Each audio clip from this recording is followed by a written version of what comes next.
Ayun, ribbon cutting sa bahay ni Viancy.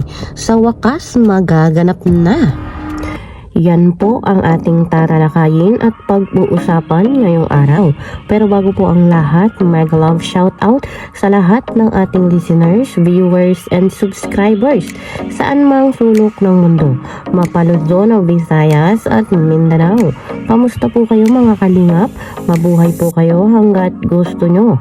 At kung bago ka pa lang sa aking munting YouTube channel, huwag ka nang mayang mag-subscribe, like, share, and comment.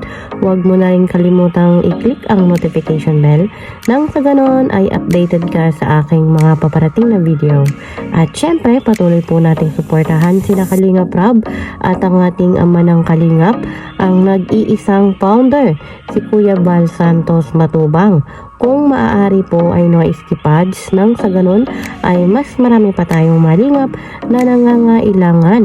At konting paunawa po, kung maaari ay tapusin nyo muna ang kabuoang video nang sa ganon ay akma ang inyong mga komento. At yun na nga po mga kalingap, sa wakas ay magaganap na ang pinakahihintay ng lahat, lalong-lalo na po si Bibi Viancy at ang kanyang pamilya.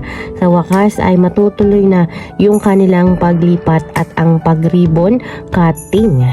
So dapat po ay nung last week pa bago po sila bumiyahe papuntang Hong Kong ay doon dapat magaganap yung pag-ribbon cutting. Dahil nga po nagahol sa oras at meron pong mga appliances pa ang hindi dumadating at hindi pa naaayos ay naantala. So pagbalik nga po nila ng Hong Kong at ngayon nga po ay nakabalik na sila ay matutuloy na ang pag-ribbon cutting. So wala pa naman pong binabanggit or ina-announce si Kalingap Rob kung kailan ito, pero ito po ay siguro ngayong week na, this week. Siguro naman ay dumating na yung salaset na pinapaayos or pinapagawa ni Dr. Love at yun nga po ay medyo naantala, medyo natagalan po yung pagpapagawa, pero ngayon ay ayos na. So yun na lang po yung hinihintay para ma-ribbon cutting na yung bahay ni Viancy. At yun pong iba pang mga plano katulad po ng mga gate or bako doon sa bahay ay to be followed na lang po yun. Ang mahalaga ay makalipat muna sila. At yun nga po mga kalingap, sa wakas ay malapit na si wifey sa kanyang hubby. Hindi na masyadong mahihirapan si Papa Ed sa pagsundo at paghatid kay Viancy. At isa pa po, ang pinakamahalaga ay malayo na sila sa anumang sakuna. Alam naman po natin na yung kanilang tinitirhan ngayon ay malapit sa dagat. So sobrang napakadelikado po, lalo na po pag may bagyo. At pag nakalipat na sila ay hindi na po nila mararanasan iyon dahil po sa kanilang bagong mansyon ay safe na sila. At isa pa po mga kalingap ay sobrang malaking karangalan ito para sa ating kalingap dahil nga po itong bahay na pinagawa ni Kalingap Rob ay isang malaking pabahay, napakaganda pong pabahay. Ito nga po ay record breaker at history sa kalingap. Po, sa wakas, tapos na po ang ating pinakamalupit, pinakamahal, pinakamalaki, pinakamaganda, ano pa? Pinakamatibay, ay lahat naman po sila matitibay ng mga pabahay natin. Pinaka record breaker na pabahay po natin mga kalingap. Siyempre alam nyo na po kung anong bahay po yan, ano?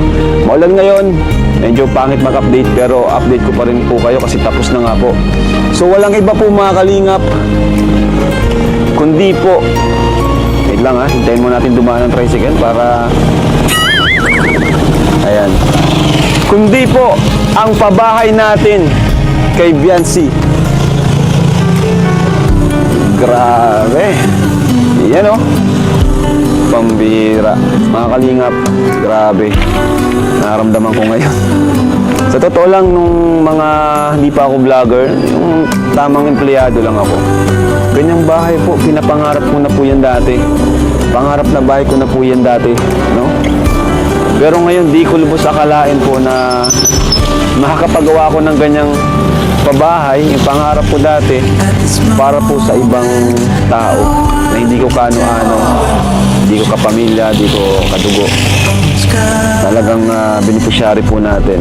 At yun na nga po si Viancy. Ano. Pero syempre, di naman po yun magiging posible kung hindi po dahil sa inyong mga kalingap. Syempre sa mga sponsors din po natin, kay Tita Ping, ako po yung basta nagpapasalamat. Kayo po yung pinakagrabe, pinakamalaking naiambag po sa pabahay na ito. Kaya maraming salamat po, Tita Ping Provido. Ayan, syempre, kina Mami Rexy, thank you so much. Kay Sir Leo D, Sir Lito, Tita Ana, kayo rin po. Grabe, salamat po. Ano.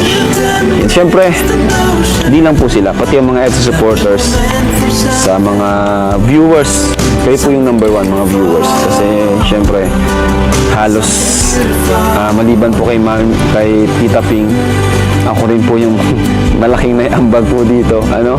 Milyon din po yung galing po sa akin. Diba? Kasi yun nga, kahit pa sabihin natin na may nag-sponsor ng milyon, yung magmumula naman sa akin, milyon din po. Kasi sobrang laki. Hindi natin ina-expect yung gastusin, bubulatin ka na lang. Diba may kasabihan nga, kung gusto mong sumakit ang ulo mo, magpatayo ka ng bahay. Yun, di ba? Pero anyway, ayun na medyo nabunutan ako ng tinik dahil okay na po ang bahay ni Viancy.